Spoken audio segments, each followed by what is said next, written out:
In the deepest chambers of the phalanx, where silence hangs like a shroud and darkness presses against the soul, there exists a kind of death that refuses to end. It is a death without release, without the mercy of oblivion. It is the half-life of those who have been deemed too valuable to die, too skilled to waste, too dangerous to let fade into memory. Here, in these sacred halls, the dreadnoughts of the Imperial fists stand vigil, not standing precisely, for their bodies no longer possess the capability of such simple acts. Instead, they wait, suspended in sarcophagi of adamantium and ceramite, their consciousness drifting through the void between sleep and wakefulness, caught in a twilight existence that stretches across centuries. Awakening is not gentle. There is no gradual return to consciousness, no soft emergence from the comfort of dreams. Instead, it comes like lightning through the nervous system, a sudden, violent snap that tears you from the embrace of nothing and thrusts you back into awareness. Systems ignite across neural pathways that no longer truly exist. Optical sensors flare to life, flooding your perception with data streams and targeting matrices. Auditory receptors come online with a screech of static that gradually resolves into the mechanical symphony of the phalanx, the distant thunder of its engines, the whisper of air circulation through corridors that stretch for miles. You try to breathe and remember that you cannot. The sensation of lungs expanding, of air filling your chest. These are phantom memories now, echoes of a body long since reduced to little more than vital organs, suspended in amniotic fluid. Your lungs still function, in a technical sense, kept alive by the life support systems woven through every centimeter of your sarcophagus. But the act of breathing, that unconscious rhythm that once defined the boundary between life and death, has been replaced by mechanical regulation. You exist now in a state of perpetual respiration, without ever drawing a true breath. The first moments are always the worst. Your mind, still clinging to the patterns of organic life, tries to feel your hands. You reach out, instinctively, for something to grasp, some tactile confirmation that you still exist in physical space. What you find instead are targeting systems, weapon mounts, the massive articulated claws of a dreadnought's power fist. Sensors translate pressure into data, giving you feedback about grip strength and structural integrity, but it is not touch. Not really. It is information about force application, measured in megapascals, about the molecular bonds of whatever material your fist has closed around. It is knowledge without sensation, awareness without feeling. How long have you slept this time? The question surfaces unbidden, as it always does upon awakening. Time loses all meaning in the darkness between deployments. You might have been dormant for weeks, or decades, or centuries. The tech marines who maintain your systems could tell you, if you asked. They keep meticulous records of every activation, every period of stasis, every moment of your continued existence. But you have learned not to ask. The numbers cease to have significance after a while. What difference does it make whether you have slept for 50 years or 500? Your brothers who walked beside you in flesh and blood are long dead either way. Their names carved into the walls of remembrance. Their gene seed harvested and implanted into new generations, who will never know them as anything more than statistics in the chapter's records. Your name is Brother Ancient Adaric of the Imperial Fists, though that name too has become more title than identity. You were a sergeant once, leading tactical squads through the horrors of the galaxy's endless wars. You remember charging through the ruins of hive cities, your bolter barking righteous fury as you advanced through streets choked with the corpses of heretics and traitors. You remember the weight of your armor, that comforting embrace of ceramite that had been your second skin for so long. You remember the faces of your brothers, though those memories grow more indistinct with each awakening, like images viewed through water that grows ever murkier. The battle that brought you to this state took place on a world whose name you can no longer recall. The enemy might have been orcs, or chaos traitors, or some Xenos abomination. The specific details have been filed away in your tactical database, accessible if you need them, but the emotional context has faded. What remains is the memory of pain, catastrophic, system-shattering pain, the kind of agony that would have killed a mortal human instantly and should have killed even a space marine. You remember your spine snapping, the sensation of ceramite armor compressing as something impossibly strong closed around your torso. You remember looking up at the sky of that nameless world and thinking that at least you would die in battle, that your watch would end with honor. But the apothecaries had other plans. They pulled you from the rubble, your body so broken that even the considerable regenerative capabilities of a space marine could not restore you. Your spine was shattered in 17 places. Your ribs had been pulverized, fragments driven into organs that were themselves ruptured beyond repair. Your legs were simply gone, torn away by whatever force had broken you. By all rights, you should have been given the Emperor's peace, your gene seed harvested for the next generation, your name added to the rolls of honor.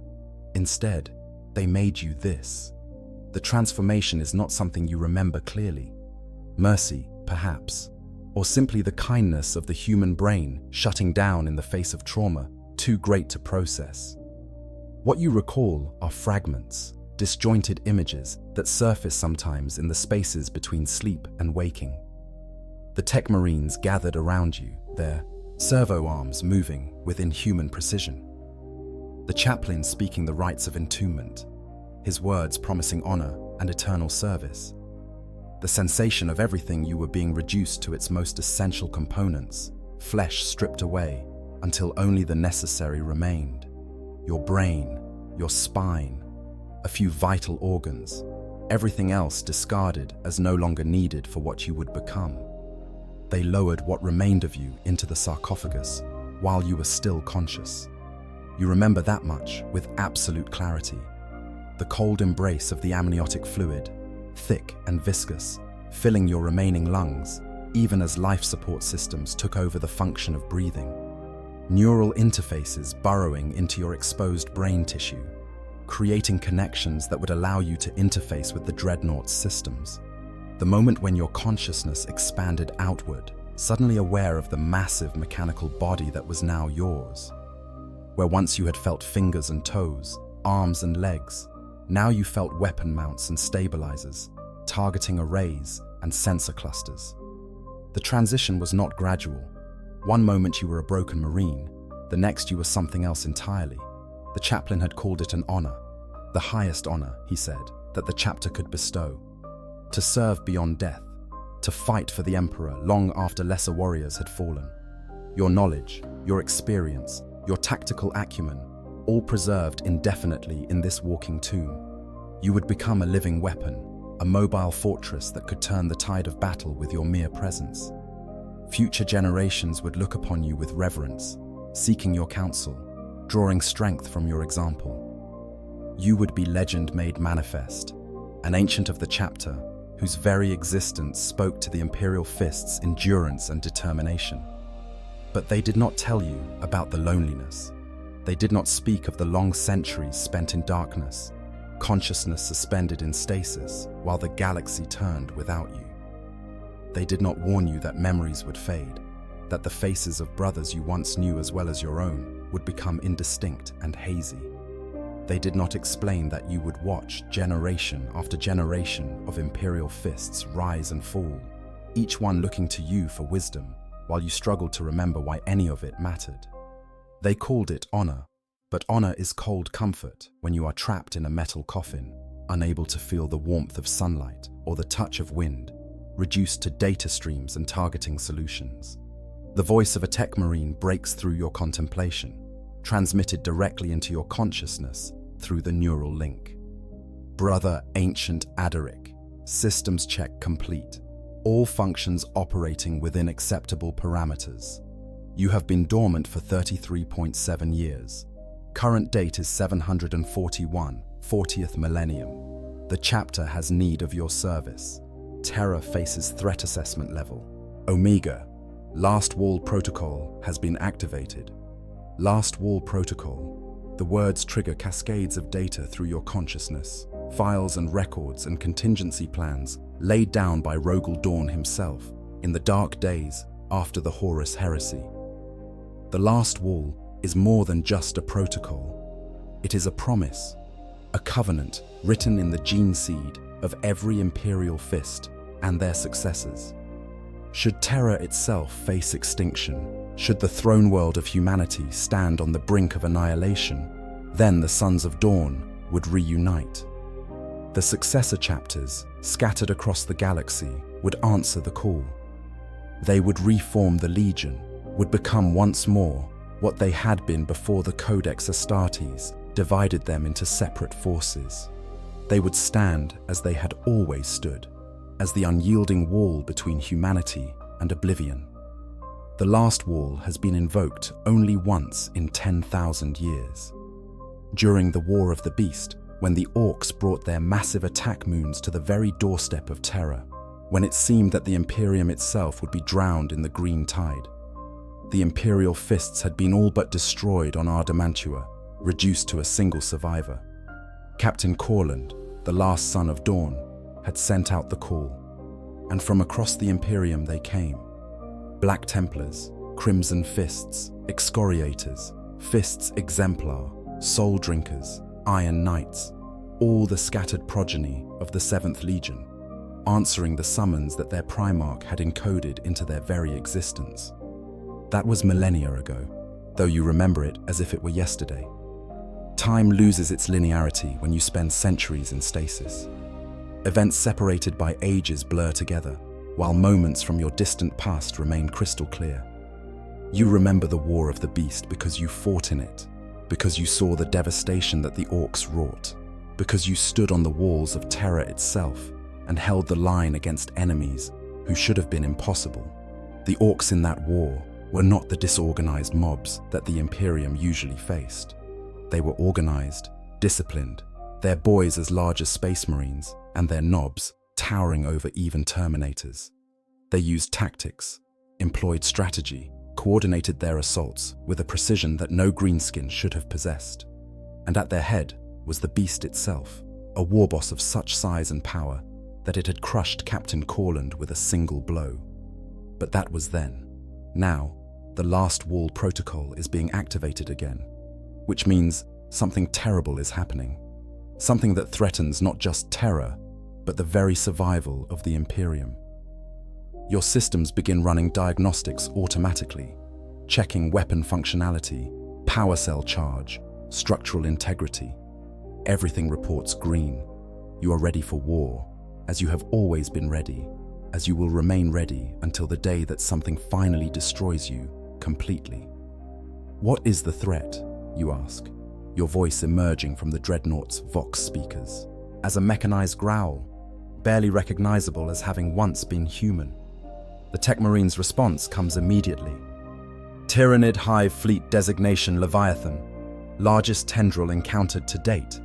Estimated biomass exceeds previous records by factor of 6. Current trajectory puts impact with Segmentum Solar in 90 days. Fleet elements already engaged at outer system boundaries. Casualties are extreme. Tyrannids. Of all the horrors that infest the galaxy, few inspire the same existential dread as the Great Devourer.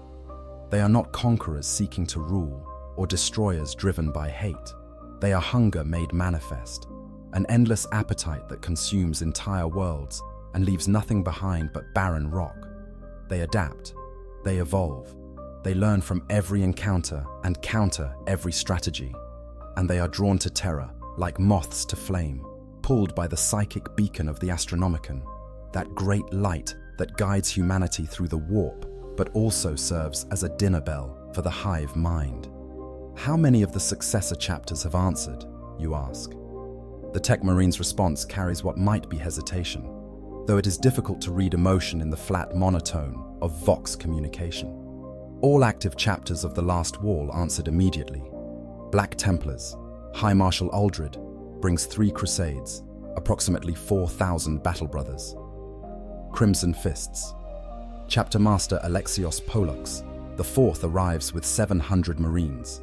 Excoriators commit 3 companies under Captain Aurelius. Iron Knights send their entire second company, 500 strong. Fists Exemplar are en route with 1,200 brothers. Soul Drinkers. There is a pause. Soul Drinkers were declared renegade 3 centuries ago.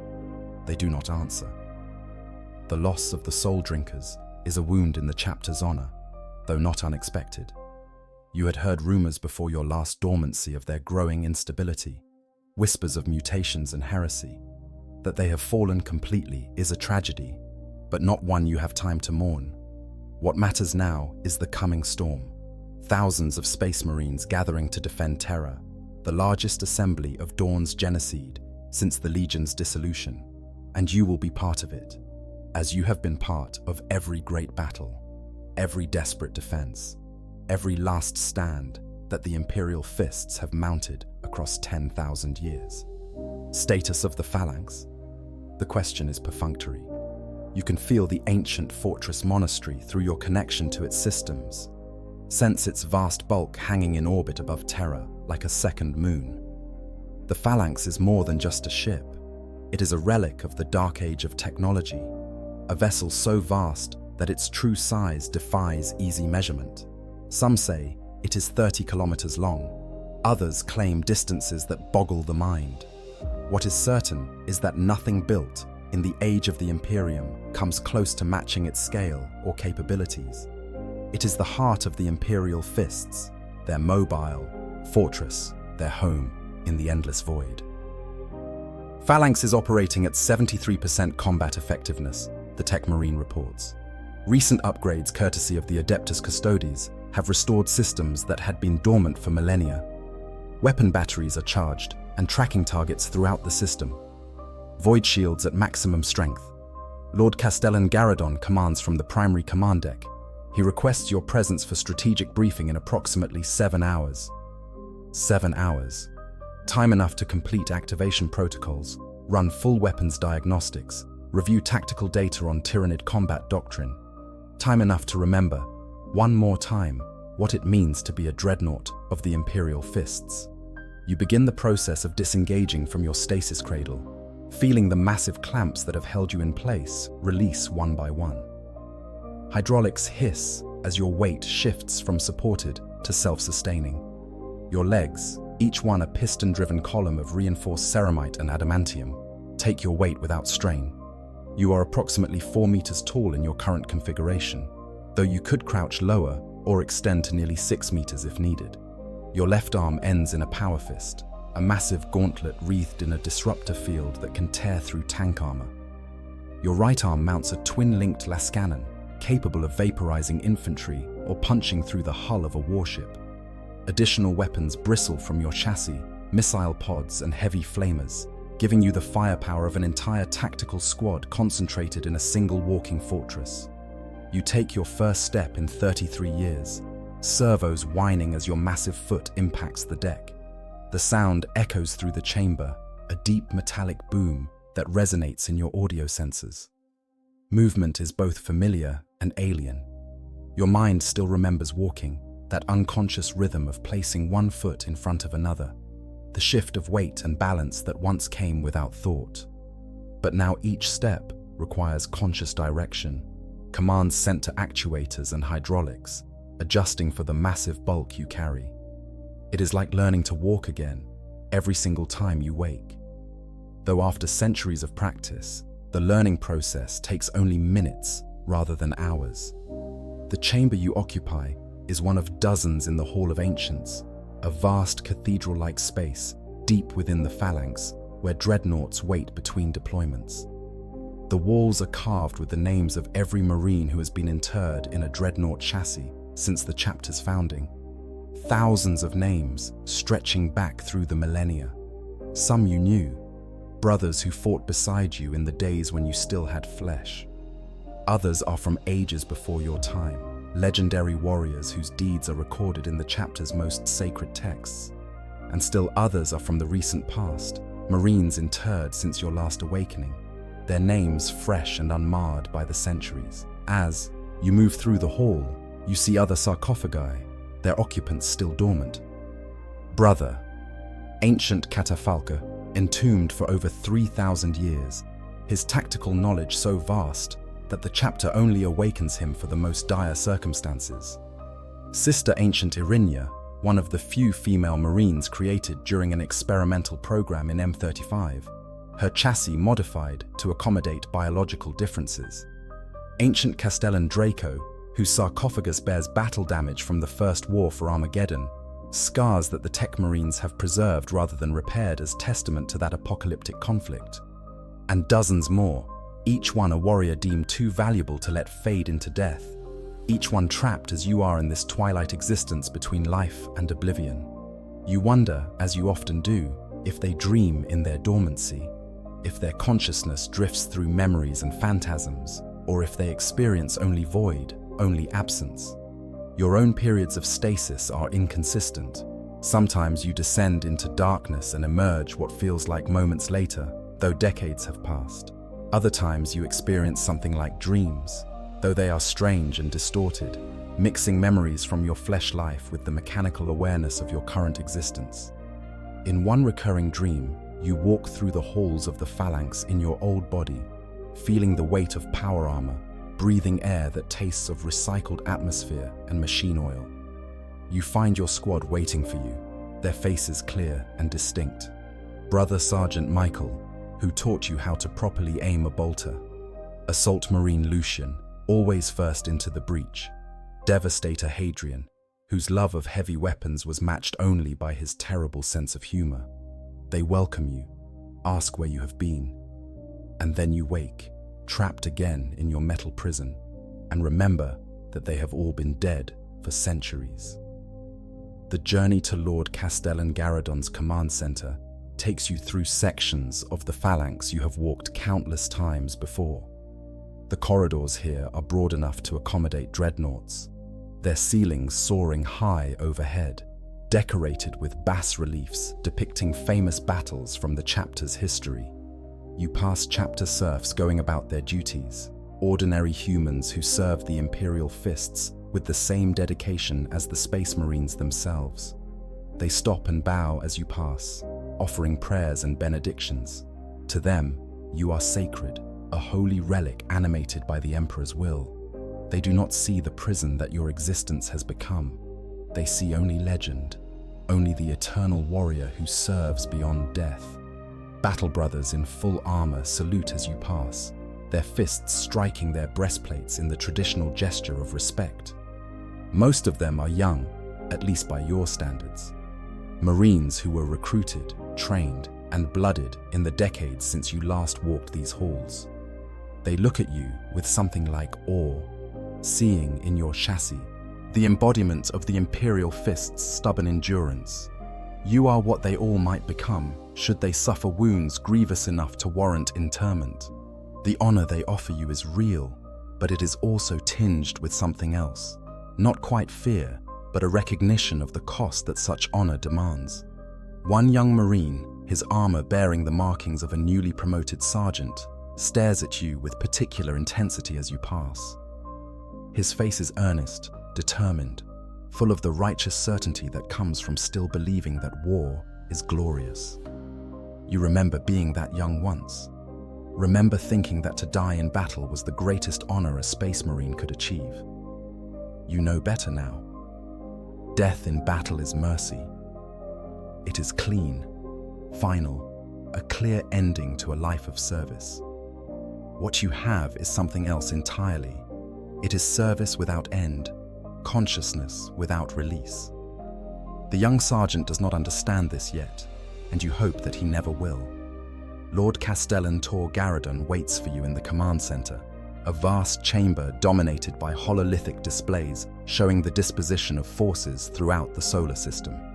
The Castellan is a warrior of considerable reputation, having led the 3rd Company through some of the bloodiest campaigns of the last century.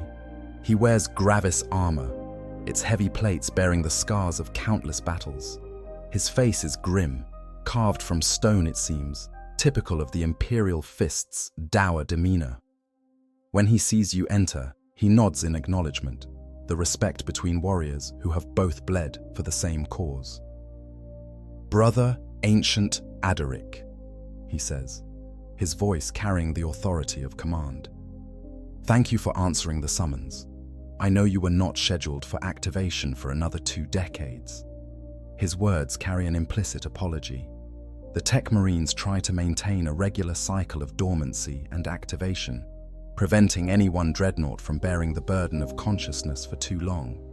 To be awakened ahead of schedule means the situation is desperate enough to override standard protocols.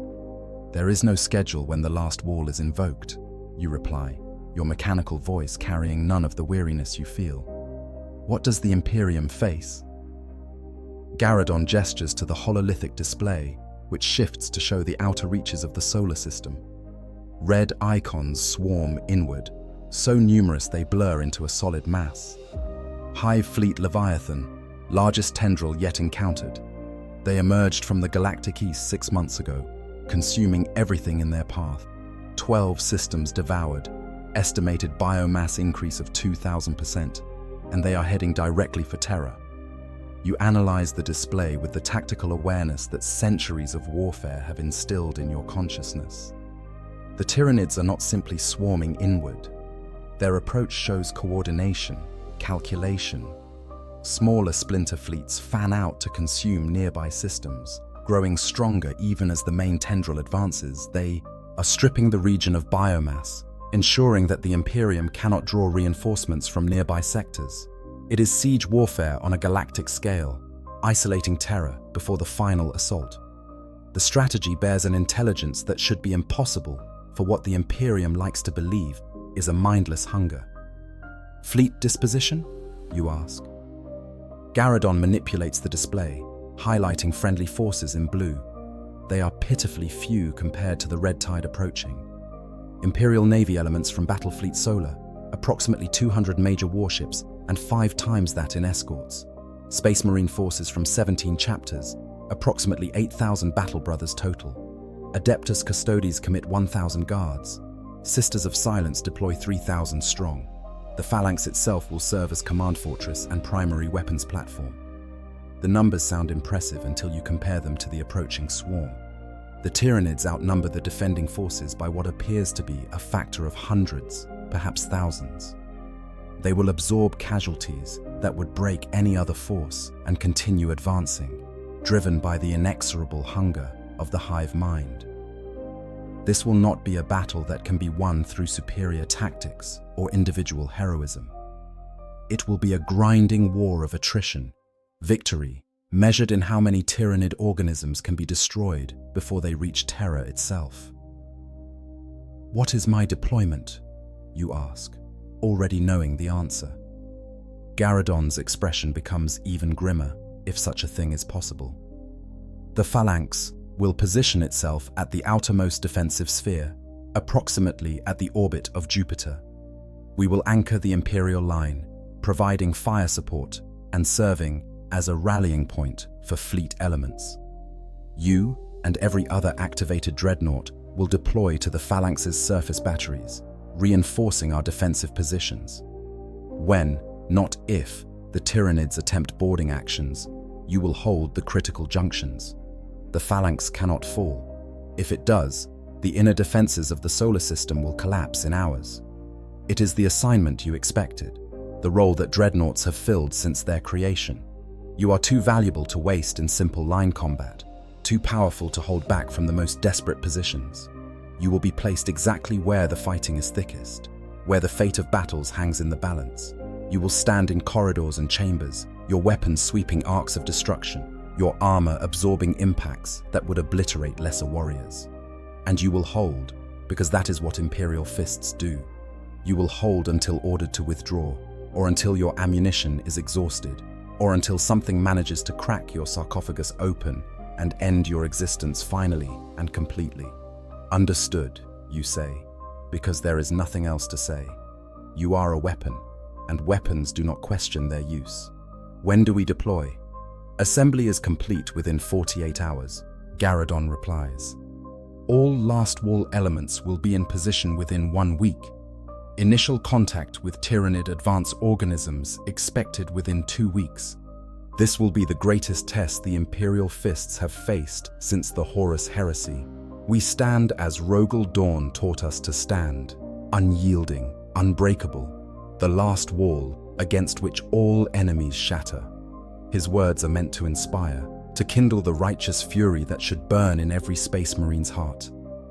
But you have stood on too many walls, fought in too many last stands, watched too many brothers die believing that their sacrifice mattered. You know the truth that comes with centuries of perspective. Victories are temporary. Every battle won is just a prelude to the next battle, the next threat, the next apocalypse. The Imperium survives not because of glorious triumphs, but because of stubborn refusal to die.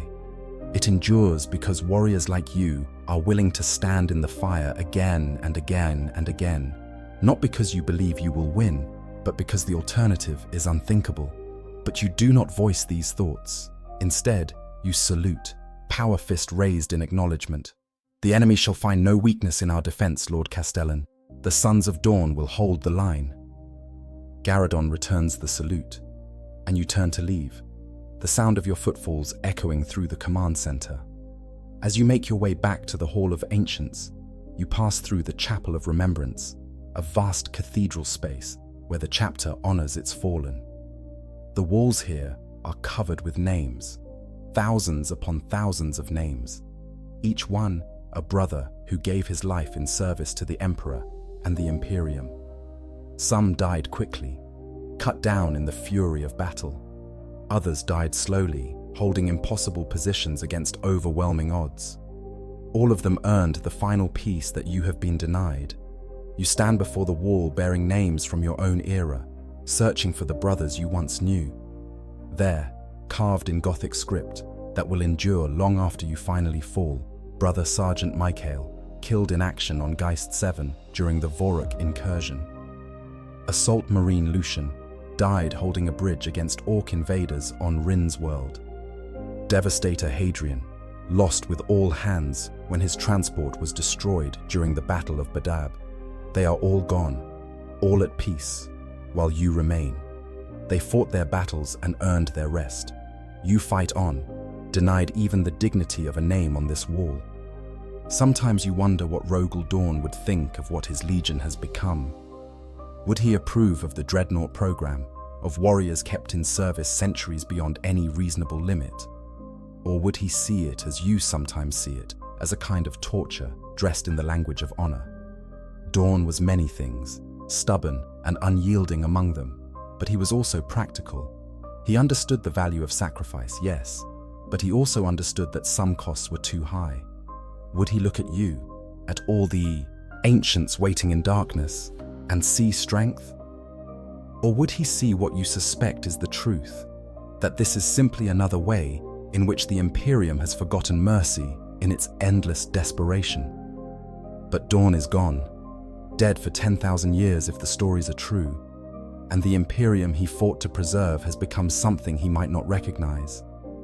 It is a dying empire, slowly bleeding out across the galaxy, holding on through sheer stubbornness and the sacrifice of those who refuse to let it fall. And you are part of that sacrifice. You and every other Dreadnought, every Space Marine, every Imperial Guardsman who stands in the trenches and dies for inches of worthless ground. You are the price the Imperium pays for its continued existence, and the cost grows higher with each passing century. You make your way to your designated position in the Phalanx's lower defensive batteries, a maze of corridors and chambers designed to channel any boarding force into killing zones.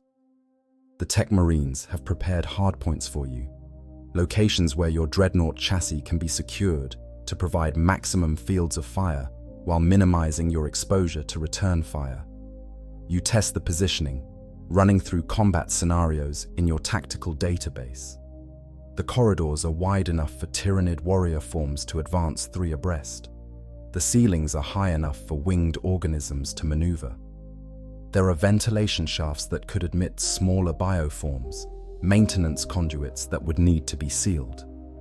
You catalog all of it, building a three-dimensional model of the battlefield in your consciousness. Other dreadnoughts take up positions nearby, each one positioned to provide overlapping fields of fire. Brother Ancient Catafalque, finally awakened after a century of dormancy, moves with the slow deliberation of age. His chassis is an ancient mark, dating back to the Horus heresy, covered in honor markings and purity seals.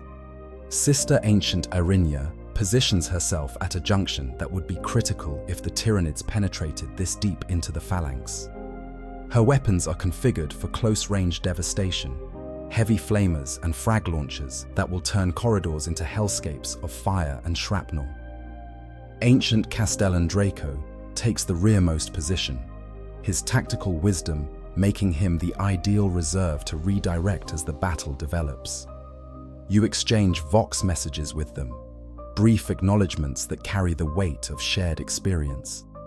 They understand, as no flesh-bound Marine can, what it means to wake from centuries of darkness into a galaxy that has moved on without you. They know the disconnection, the sense of being unstuck from time, existing outside the normal flow of history. Together, you are the ancient heart of the Imperial fists, the living memory of battles fought and won, the unbreakable core around which the chapter has been built. And together, you will stand as you have always stood, holding the line against the darkness. The Pirmus. Wait for battle is always strange when you exist as a dreadnought. For organic Marines, the hours before combat are filled with preparation, with equipment checks and prayers, with the nervous energy that comes from knowing death might be imminent. But you do not experience time the same way. Your perception can be accelerated or slowed, your consciousness dilated or compressed. You can make an hour pass in what feels like seconds, or stretch seconds into subjective hours. It is a blessing and a curse, this malleability of experience. It means you need not suffer the tedium of waiting, but it also means that time becomes unreliable, that your sense of duration grows increasingly distorted. You choose to experience the wait at normal speed, processing every moment as it passes. It is a discipline you maintain, a way of holding on to your humanity, even as your flesh body withers away in its amniotic bath. You watch as chapter serfs move through the corridors, securing blast doors and activating automated defense turrets. You observe tech marines performing final checks on weapon systems, ensuring that every Lascanon and bolter will function when called upon. You listen to the vox traffic as fleet elements maneuver into position, as thousands of vessels arrange themselves in defensive formations that will channel the Tyranid swarm into predetermined kill zones. And in the quiet moments between observations, you remember. You remember a life that seems increasingly distant, increasingly unreal.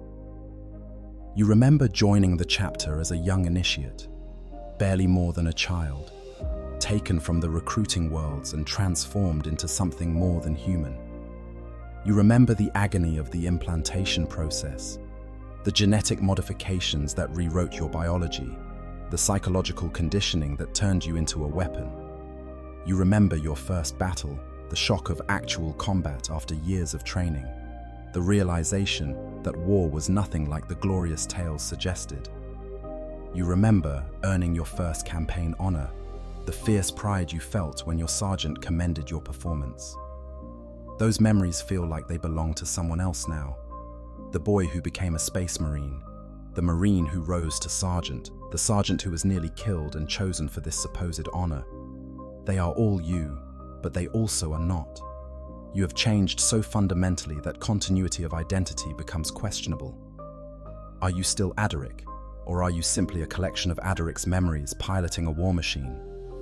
The philosophers of the Adeptus Mechanicus would have complex arguments about this question, debates about the nature of consciousness and identity that could last for decades.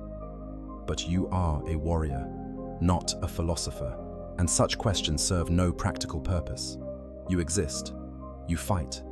That is enough, or it has to be. The first signs of the Tyranid advance come 2 weeks and 3 days after your activation. long-range augers detect the vanguard, organisms, small ship forms that probe ahead of the main swarm, testing defenses and feeding information back to the hive mind. The Imperial Navy engages them at maximum range, lance batteries and nova cannons creating brief stars in the void as they attempt to destroy the scouts before they can relay useful intelligence. Some are destroyed, vaporized by weapons that could crack planets, but others survive long enough to transmit their data, and the swarm adjusts its approach accordingly. The main fleet arrives 3 days later, and it is vast beyond comprehension. Bioships by the thousands, each one a living vessel grown by the Tyranids for the specific purpose of war. They range in size from small organisms barely larger than fighter craft to massive capital ship equivalents that dwarf Imperial cruisers. They move with organic grace, adjusting course and speed with fluidity that no mechanical ship could match. And they are surrounded by clouds of spores and smaller organisms, creating a living minefield that any attacking Imperial vessel must navigate. The battle for the solar system begins in earnest when the Tyranid fleet crosses what the Imperial Navy designates the engagement line, the outermost boundary of Terra's defenses. Warships on both sides open fire at ranges measured in astronomical units, weapons unleashing destruction that would sterilize continents. The void lights up with lance strikes and plasma torrents, with bioacid sprays and electromagnetic pulses. Ships die on both sides, Imperial vessels torn apart by Tyranid boarding organisms or dissolved by corrosive attacks, bioships exploded by correctly placed torpedo spreads or burned to ash by macro cannon bombardments. The Phalanx enters the battle like a titan among mortals, its weapons systems unleashing firepower that exceeds that of entire fleets. Its lance batteries can vaporize bioships with single shots. Its macro cannons fire projectiles the size of hab blocks, each one capable of punching clean through a Tyranid capital ship. Its nova cannons create miniature supernovas, detonating at calculated distances to incinerate everything within thousands of kilometers. The Phalanx does not simply participate in the battle, it defines it, creating a sphere of destruction around itself that the Tyranids cannot penetrate without suffering catastrophic casualties. But even the Phalanx has limits, and the Tyranids are infinite. For every bioship destroyed, 3 more advance to take its place. For every wave that is annihilated, another wave forms from the endless reserves of the swarm. The Imperial forces fight with desperate courage, but courage alone cannot overcome numbers of this magnitude. Slowly, inexorably, the Tyranids push forward, accepting losses that would break any other force, driven by the hunger that defines their existence. The first boarding attempt comes on the 3rd day of the battle. Mycetic spores, massive biological drop pods, are launched from bioships that accept their own destruction to bring the spores within range. Imperial point defense systems destroy most of them, filling space with fragments of chitin and flash-frozen ichor. But enough survive. Enough reach the Phalanx's hull and attach like parasites, burning through layers of armor with bioacids, disgorging their cargoes of Tyranid warrior forms directly into the fortress monastery's corridors. This is the battle you were awakened for. This is the moment when all your centuries of experience, all your accumulated tactical wisdom, all your stubborn refusal to die will be tested once more. The Tyranids that pour from the breaching points are purpose-built for boarding actions. Genostealers with claws that can shred ceramite, Tyranid warriors whose bone zords can cut through bulkheads, Hormagaunts bred for speed and ferocity in close quarters. They come in waves, driven by the hive mind's directive to destroy, to consume, to convert everything they touch into more biomass for the swarm. But they have never fought Imperial fists dreadnoughts on ground of the dreadnought's choosing. They have never faced warriors who have stood in corridors just like these for centuries, who know every angle and approach, who have refined the art of defensive warfare to its absolute perfection.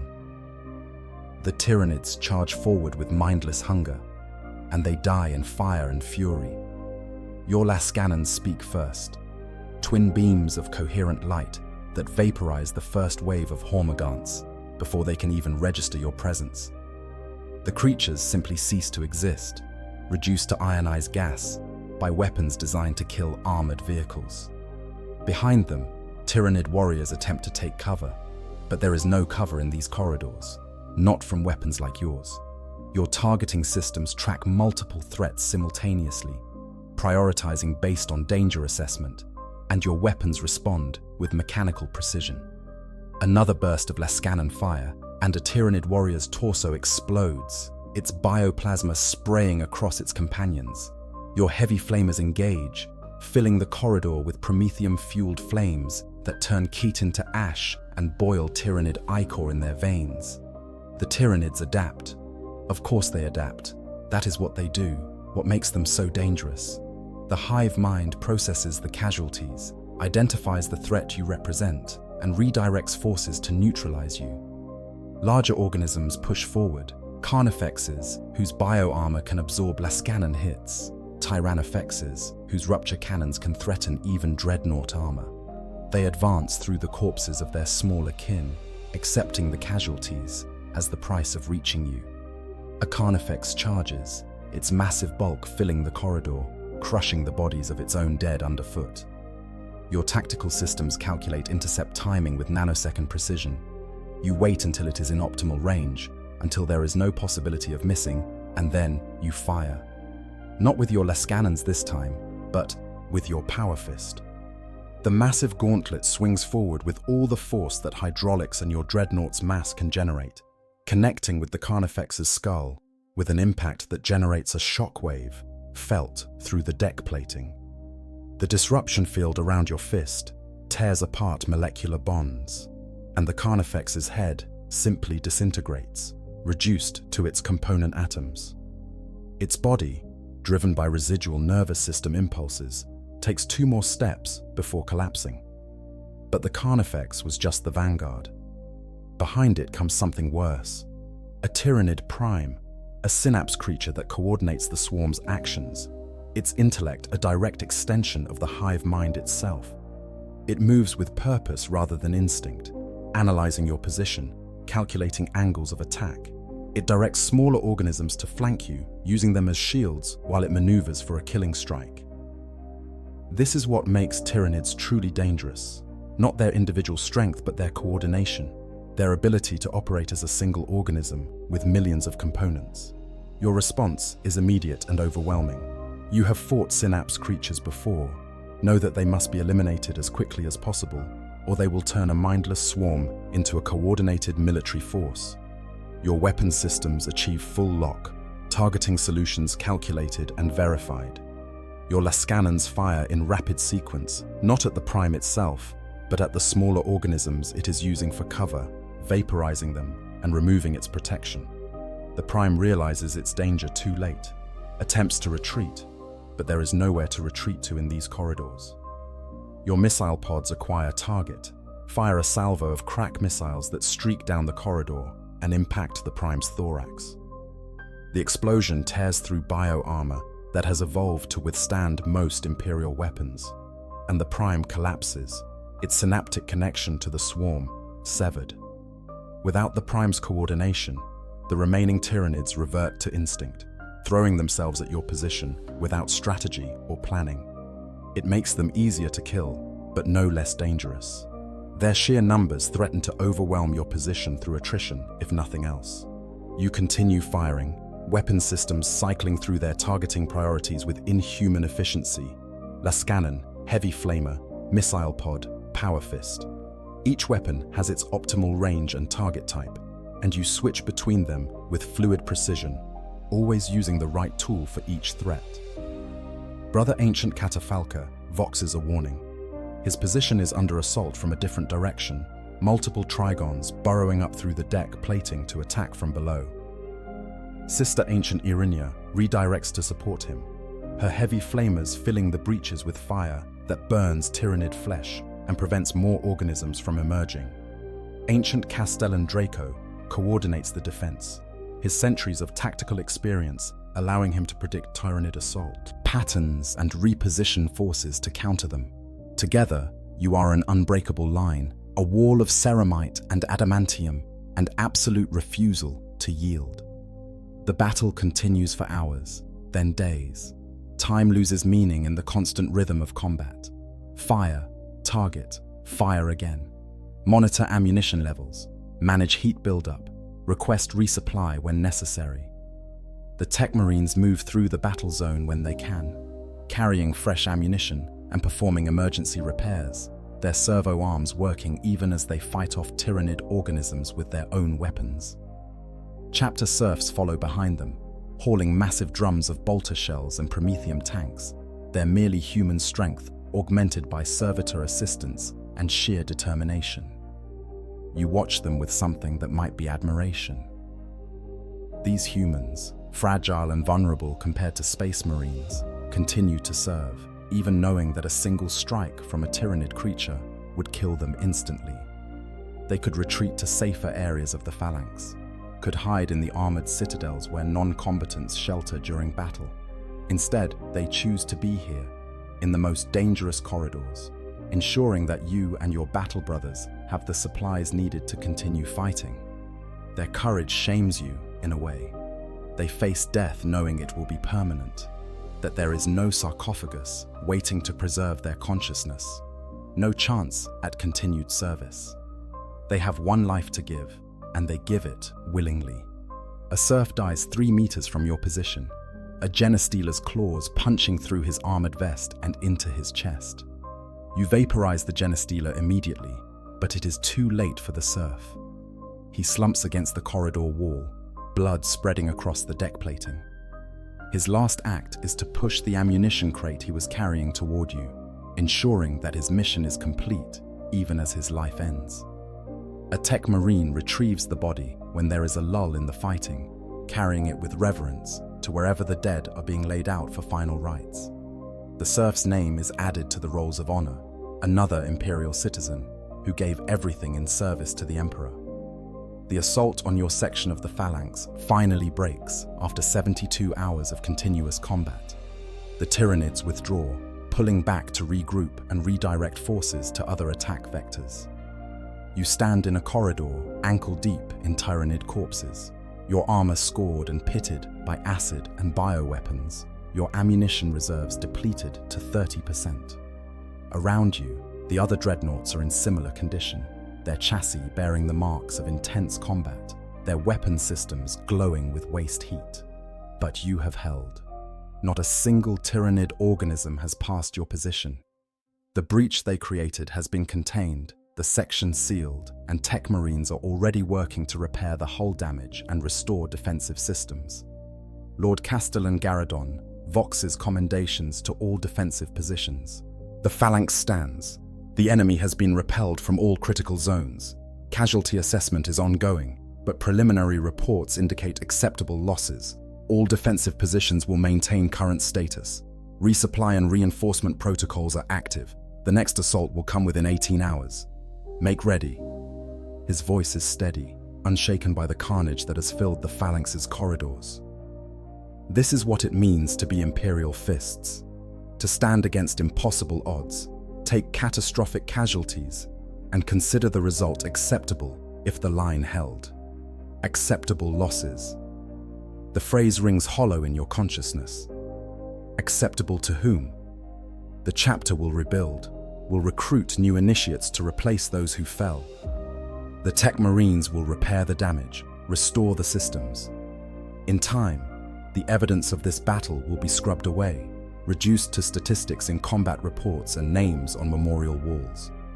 But for those who died, for the Space Marines and chapter serfs whose lives ended defending these corridors, the loss is absolute and permanent. They will not be remembered as individuals, but as numbers in casualty assessments, as acceptable costs in an endless war. You find yourself thinking, not for the first time, about the nature of the Imperium you defend, this vast empire that spans the galaxy, that encompasses millions of worlds and trillions of souls. What is it really but a machine for converting human lives into continued existence? Every day, billions die in its name. Soldiers in trenches, sailors on warships, workers in manufactorums, all ground down to keep the machine functioning for one more day, one more year, one more millennium. And at the end of all that sacrifice, what is preserved? A dying empire that grows weaker with each passing century, that loses more than it gains, that survives only because there is no alternative. But these thoughts are dangerous, and you push them away. You are not a philosopher or a politician. You are a weapon, and weapons do not question the hands that wield them. You exist to serve, to fight, to stand in corridors like this, and kill the enemies of the Imperium until something finally destroys you. That is your purpose, the only purpose you have left. The time for questions ended when they sealed you in this sarcophagus. Now there is only duty, only the next battle, only the eternal vigil that will not end until your consciousness finally gutters out like a dying star. The resupply process is mechanical, efficient. Tech Marines connect directly to your systems, downloading diagnostic data, identifying components that need replacement or repair. Servitors bring fresh ammunition, loading it into your weapons with practiced precision. A tech adept performs a blessing ceremony over your chassis, anointing it with sacred oils and reciting the prayers that maintain harmony between your organic consciousness and the machine systems you inhabit. You tolerate these ministrations because they are necessary, because the Tech Marine's faith in the Omnissiah and the machine spirits has proven effective even if you do not share it. While your systems are being serviced, you access tactical updates from across the battle zone. The Phalanx is one engagement among thousands occurring throughout the solar system. The Imperial Navy fights a running battle through the outer planets, using Jupiter's gravity well to slingshot around and strike at Tyranid bioships from unexpected angles. Space Marine forces conduct boarding actions against the largest bioships, attempting to destroy them from within. Adeptus Custodes deploy to critical defensive positions, their individual prowess enough to hold locations that would require entire squads of regular Marines. Sisters of Silence move through the battle zones, their psychic null field disrupting the synaptic connections that the hive mind uses to coordinate its forces. But despite all this effort, despite the incredible courage and sacrifice of the defending forces, the Tyranids continue to advance. They are an avalanche of flesh and chitin, unstoppable in their hunger, willing to accept casualties that would break any other force. The defensive spheres are collapsing one by one, the Imperial forces falling back toward Mars, toward Luna, toward Terra itself. The last wall is not holding. It is simply delaying the inevitable. The thought comes unbidden, heretical in its implications. What if there is no victory possible here? What if the best the Imperium can hope for is to buy time, to bleed the Tyranids enough that they withdraw to recover their losses? What then? How many more must die in the meantime? How many Space Marines? How many Imperial Navy sailors? How many chapter serfs and guardsmen and ordinary citizens must be fed into the maw of this war before its conclusion? But again, these are not questions you can afford to contemplate. Your role is not to question strategy or weigh the value of lives against objectives. Your role is to stand in a corridor and kill everything that approaches. So that is what you will do when the Tyranids attack again, and when they attack after that, and for however many more assaults come, until either they are stopped or you are destroyed. It is a simple role, perhaps the only thing about your existence that remains simple. The 18 hours before the next assault pass, in what feels like moments. You spend the time in a state of reduced awareness, consciousness dimmed to conserve mental energy, though you do not fully enter stasis. It is like floating in dark water, aware of the passage of time, but not actively experiencing it. This is another skill you have learned across centuries, the ability to exist without fully experiencing existence, to wait without suffering the psychological burden of waiting. When you are roused by combat alerts, you return to full awareness instantly, all systems transitioning to combat readiness in microseconds.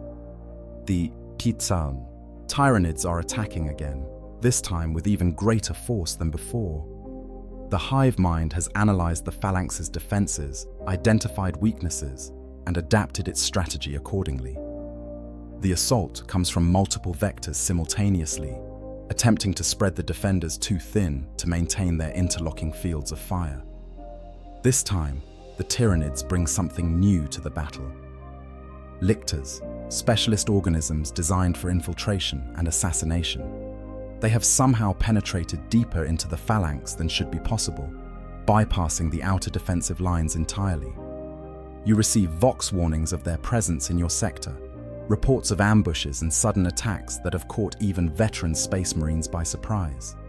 These creatures are dangerous in ways that mere physical threat cannot encompass. They can disrupt entire defensive positions, create chaos and uncertainty, turn prepared defenses into confused melees, where the Tyranids' numbers become an overwhelming advantage. A lictor attacks from a ventilation shaft, its chameleonic scales rendering it nearly invisible until it strikes.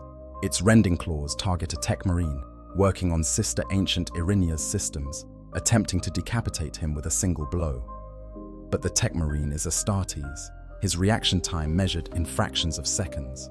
He rolls aside, the lictor's claws scoring deep gouges in his power armor, but missing his neck. Before the lictor can strike again, your targeting systems acquire lock and your heavy flamer engages, filling the corridor with promethium fire. The lictor's chameleonic abilities mean nothing against an area of effect weapon. It thrashes in the flames. It screams, registering as ultrasonic frequencies in your audio sensors, and then it collapses, its body charred beyond any possibility of regeneration. But the lictor was just a distraction. While your attention was focused on the immediate threat, the main assault force has advanced closer than you realized. Tyranid warriors supported by Carnifexes and Raveners, a combined arms attack that exploits the brief window when your weapons were engaged elsewhere. They are close enough now that your lascannons are less effective, the range too short for optimal target lock. You switch to your power fist, the massive gauntlet becoming your primary weapon as the battle degenerates into brutal melee. Fighting Tyranids in close quarters is an exercise in controlled violence. They are biological killing machines, evolved over millions of years to tear apart whatever they encounter. Their claws can shred ceramite, their weapons fire bioacid and living ammunition. Their very bodies are weapons designed to kill.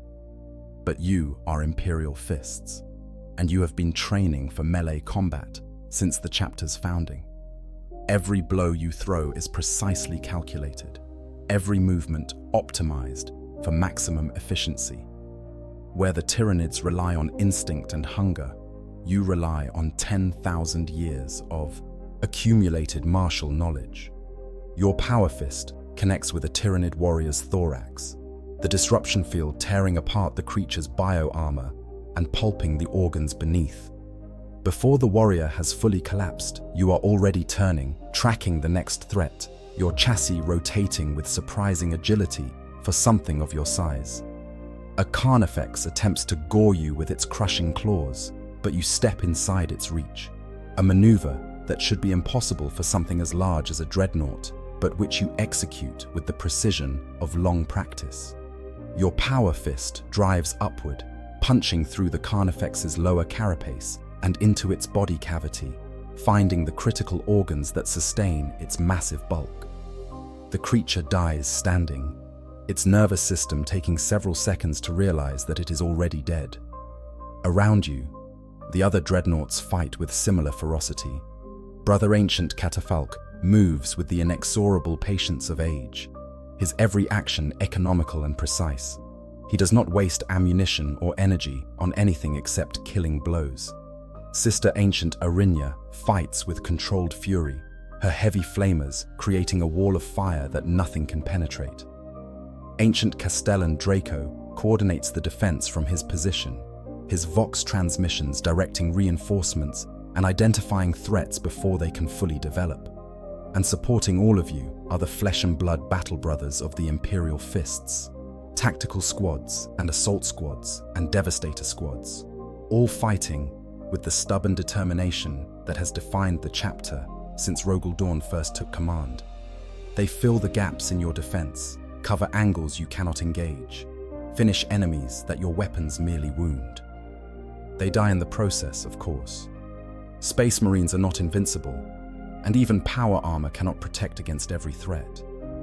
You watch brothers fall, their life signs dropping off your tactical display one by one, each death another wound in the chapter's strength. But for every Space Marine who falls, dozens of Tyranids die. For every position that must be abandoned, 2 more are reinforced. The Imperial fists are being bled, but they are bleeding the Tyranids far worse, extracting a terrible price for every meter of corridor, every chamber, every junction. The Phalanx is holding, not because its defenders are overwhelming the enemy, but because they are willing to pay the cost that holding requires. The second assault finally breaks after another 50 hours of continuous combat. This time, the Tyranids do not withdraw voluntarily. They retreat because they have suffered casualties that even the hive mind cannot sustain, because the cost of continuing the assault has exceeded the benefit of potential gains.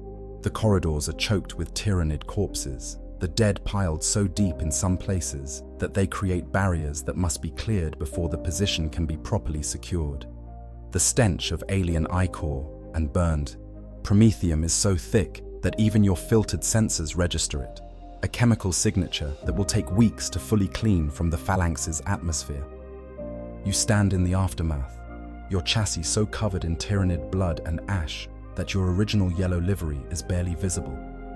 Your power fist is damaged, several fingers locked in position from combat damage. Your Lascanon array is partially melted from sustained fire, requiring extensive repairs before it will be combat effective again.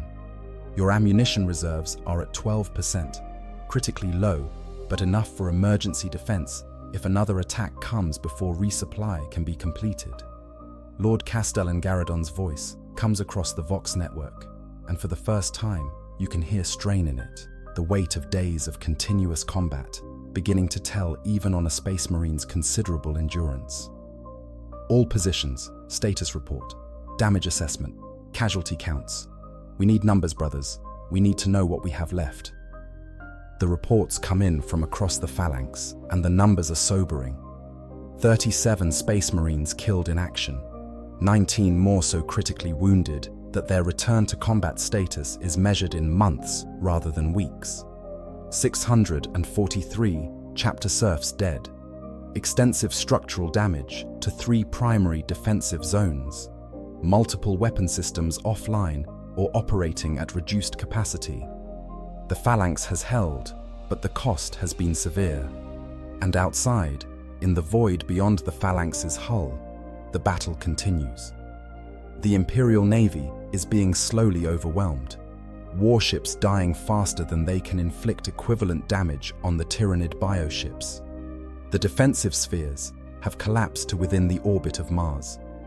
The Red Planet itself is under assault, its forged temples fighting off Tyranid landing forces, while the Adeptus Mechanicus attempts to evacuate critical technology and personnel. The last wall is crumbling, not through any failure of courage or skill, but simply because the Tyranids are too numerous, too adaptable, too relentless. If you were capable of despair, this would be the moment for it.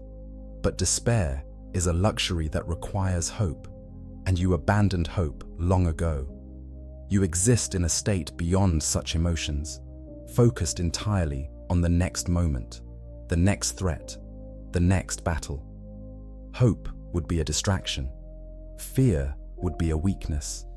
Instead, you exist in a kind of null state, aware of the deteriorating situation, but not emotionally invested in it.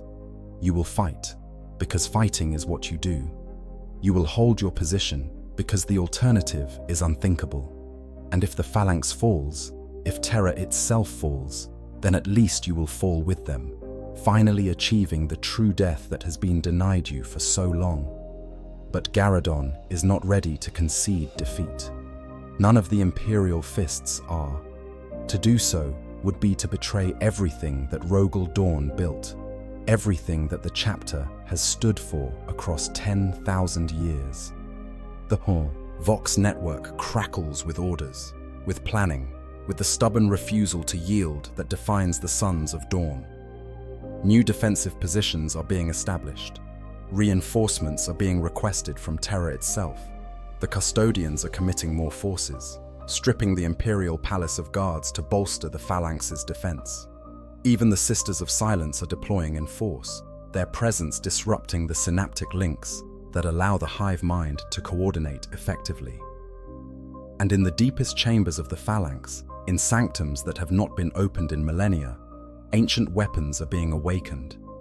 Volkite culverins from the dark age of technology, their deflagration effects capable of incinerating entire swaths of tyrannid organisms. Conversion beamers that can reduce bioships to their component atoms. Grav weapons that can create localized gravity wells strong enough to crush anything caught within them.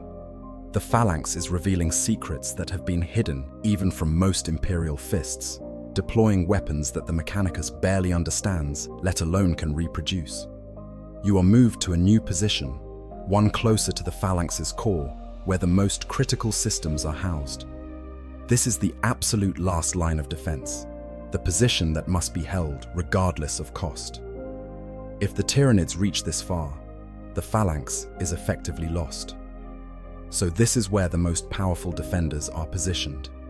You and a dozen other Dreadnoughts, supported by 2 entire companies of Imperial fists in Terminator armor, backed by automated defense systems and fields of fire that leave no angle uncover. Brother Ancient Catafalque takes position next to you, his ancient chassis bearing damage from the previous engagements. "It comes to this," he says, his mechanical voice carrying undertones of something that might be satisfaction. "The last wall within the last wall. If we hold here, the Phalanx survives. If we fall, everything falls with us." "Then we hold," you reply, because there is nothing else to say. "As we have always held." "Do you remember why we fight?" Catafalque asks, a strange question given the circumstances. Not the tactical reasons, not the strategic necessities, but the fundamental why, the reason that makes all of this sacrifice meaningful. You consider the question, accessing memories that have faded to near transparency. Why did you become a space marine? What drove you to accept the transformation, the pain, the loss of everything you had been in exchange for what you would become? The answer, when you find it, surprises you with its simplicity. To protect, you say finally.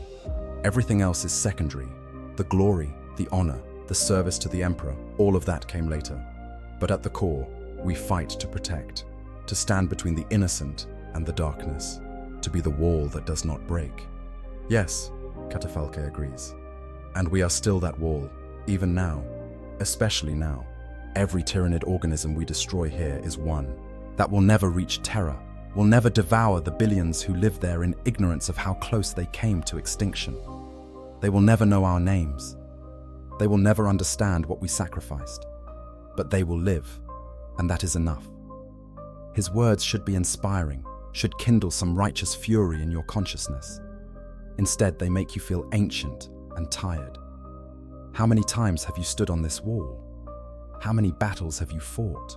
How many enemies have you slain? How many brothers have you watched die, believing that their sacrifice mattered?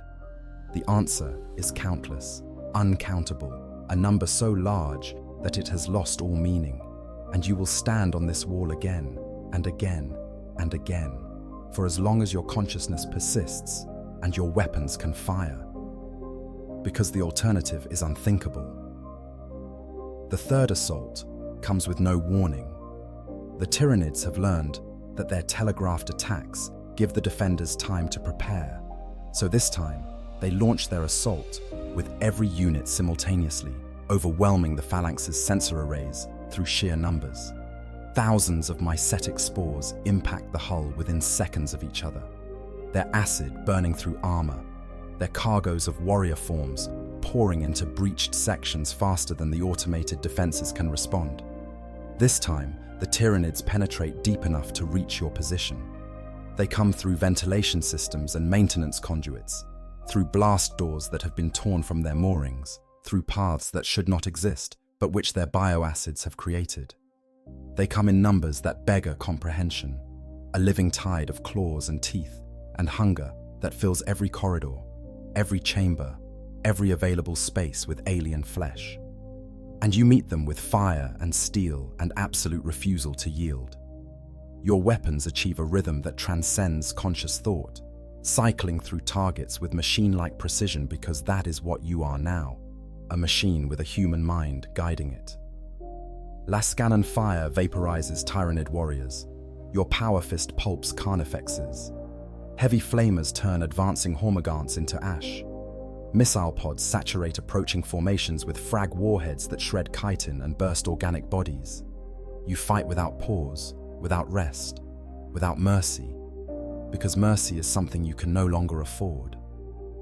The battle reaches a fever pitch that you have rarely encountered even in your centuries of service.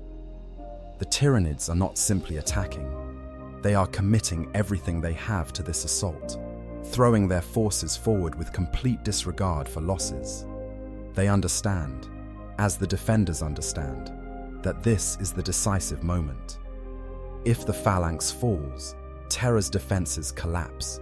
If it holds, the Tyranids will be forced to withdraw and regroup, buying precious time for reinforcements to arrive.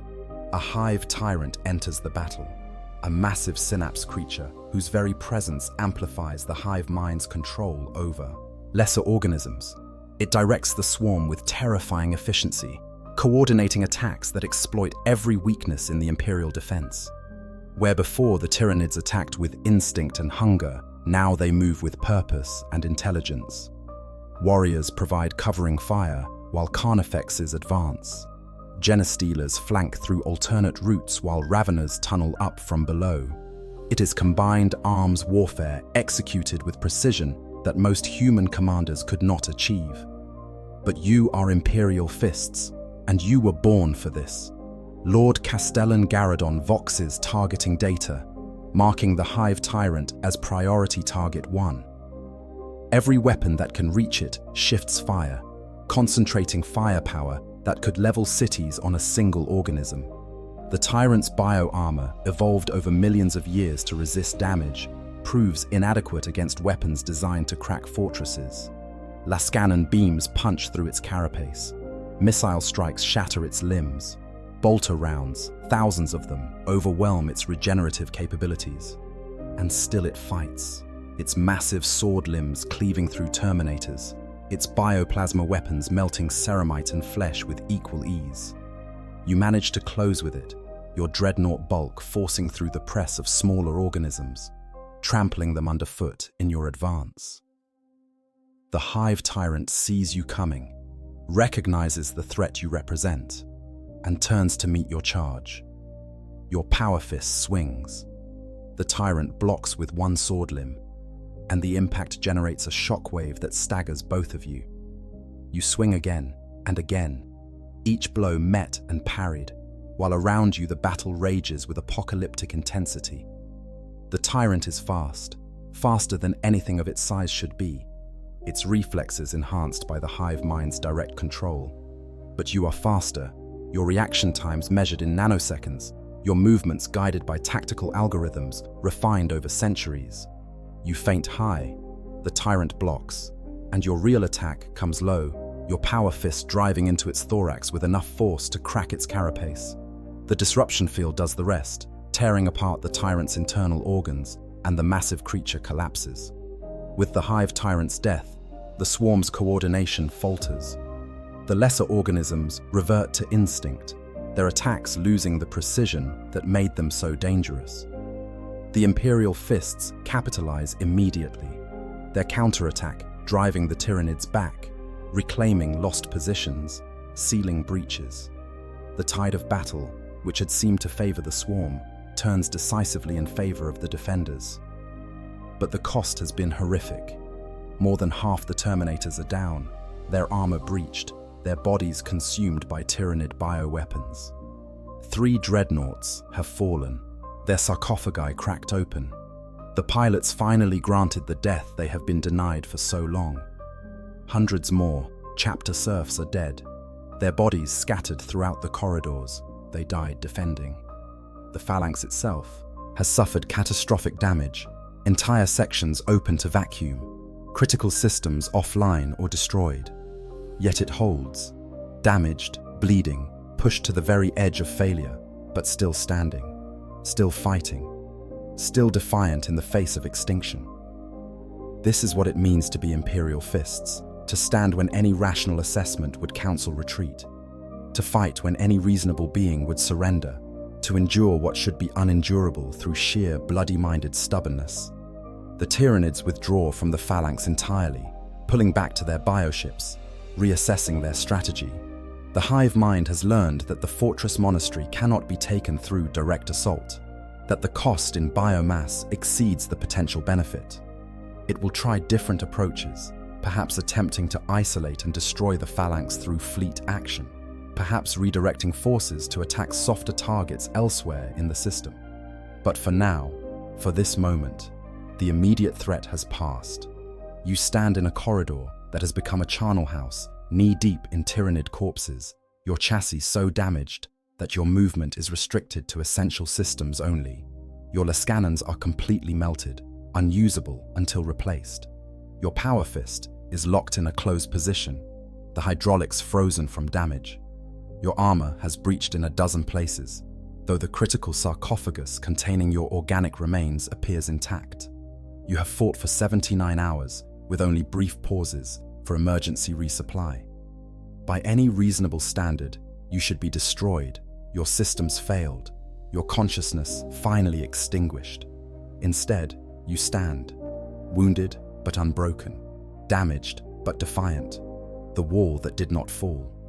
Tech Marines begin the process of extracting you from the battle zone, carefully maneuvering your damaged chassis through corridors choked with debris and corpses. It will take weeks to repair you, months perhaps to restore full combat capability. During that time, you will drift in and out of consciousness, aware of the Tech Marines working on your systems, but not fully engaged with the world around you. It is a kind of mercy, this reduced awareness, a respite from the constant vigilance that combat demands. As they move you through the phalanx, you see the extent of the damage inflicted during the battle. Entire sections have been sealed off, too heavily damaged to repair quickly. Memorial walls are being erected in the larger corridors, places where the names of the fallen can be inscribed for future generations to remember.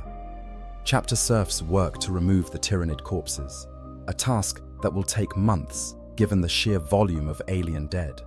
The phalanx has survived, but it has been wounded in ways that will take years to fully heal. They bring you to the Hall of Ancients, where your stasis cradle awaits. Other dreadnoughts are already secured in their positions, those whose damage was either less severe or more quickly repaired. Brother Ancient Catafalque is there, his chassis bearing fresh scars, but his systems functional. Sister Ancient Irinia stands silent, her weapons offline for maintenance.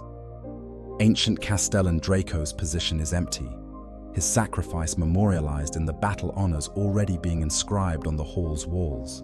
As the Tech Marines secure you in your cradle, beginning the process of connecting you to the long-term life support systems, Lord Castellan Garadon arrives to speak with you one final time before you enter dormancy. He looks exhausted, his face gaunt, his eyes carrying the weight of all those who died under his command. But he stands straight, unbowed by the burden, because that is what Imperial fists do. They carry the weight that would crush others. The phalanx holds, he says simply. Thanks to you and all the ancients who stood with you. The Tyranids have withdrawn from the inner system entirely. Terra is secure. The last wall has proven its worth once more. You want to respond, want to say something meaningful about sacrifice and duty and the price of victory. But you are tired in ways that transcend physical exhaustion, tired in your very soul, and the words will not come. Instead, you simply nod, a slight movement of your dreadnought's chassis, an acknowledgement that you understand. Rest well, Brother Ancient Adaric, Garadon says. You have earned peace, at least for a time. When we next have need of you, we will call. Until then, sleep. Dream of better days, if such dreams are possible. The stasis systems engage, and consciousness begins to fade. You descend into the darkness between deployments, that void where time has no meaning and awareness becomes negotiable. As you fall into sleep, you wonder, as you always wonder, what you will find when you wake. How much time will have passed? What new horrors will the galaxy have spawned? How many of the brothers you know will still live, and how many new names will cover the memorial walls? But these questions fade away as sleep claims you fully, pulling you down into depths where thought itself becomes impossible. You drift in darkness, a consciousness untethered from time, waiting for the moment when you will be needed again. When the phalanx faces threats too great for ordinary forces to handle, when the last wall must stand against enemies that would see it fall, when the ancient warriors must rise once more from their tombs to defend an Imperium that survived another day because they refused to let it die. You are Brother Ancient Adaric of the Imperial Fists, guardian of the phalanx, defender of terror, bearer of the last wall's eternal vigil. You are the price that the Imperium pays for its continued existence, a warrior kept in service long past any reasonable limit because your knowledge and skill are too valuable to waste. You are the walking tomb, the metal coffin with a human soul trapped inside, the weapon that can think and remember and suffer but cannot die. And when the call comes again, as it inevitably will, you will rise. You will fight. You will stand in corridors and kill everything that approaches. Because that is what you are now. That is all you have left. The wall that does not break, the defense that does not fail, the eternal vigil that never ends, until someday something finally shatters your sarcophagus, until your consciousness is finally allowed to fade into true death, until you can join your brothers on the memorial walls, another name among thousands, another fallen warrior who gave everything in service to the Emperor. But that day is not today. Today, you sleep, and tomorrow, whenever tomorrow comes, you will rise again. You will stand again. You will be the last wall one more time. Because that is what Imperial Fists Dreadnoughts do. They endure, they persist. They refuse to die, no matter how much they might wish for that final rest. They are the terrible price of the Imperium's survival, the warriors who sacrificed not just their bodies, but their very existence, trapped in metal tombs and fighting forever in a war that cannot be won, only prolonged. This is your honor. This is your curse. This is your eternal vigil, and you will maintain it until the stars themselves grow cold and die.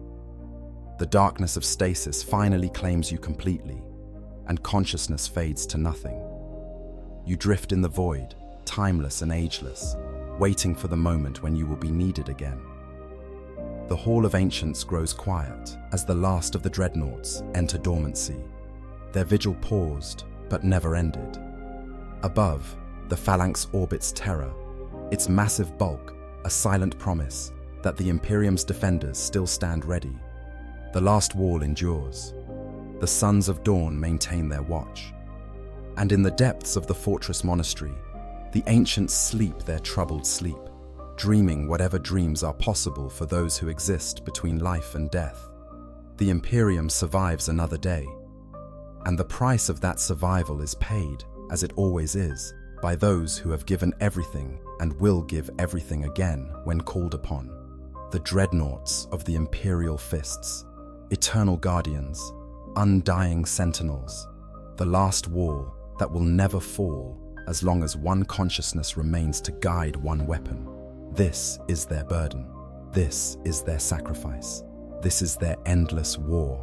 And it continues, as it always has, as it always will, until the last Dreadnought finally falls and silence claims the Hall of Ancients forever.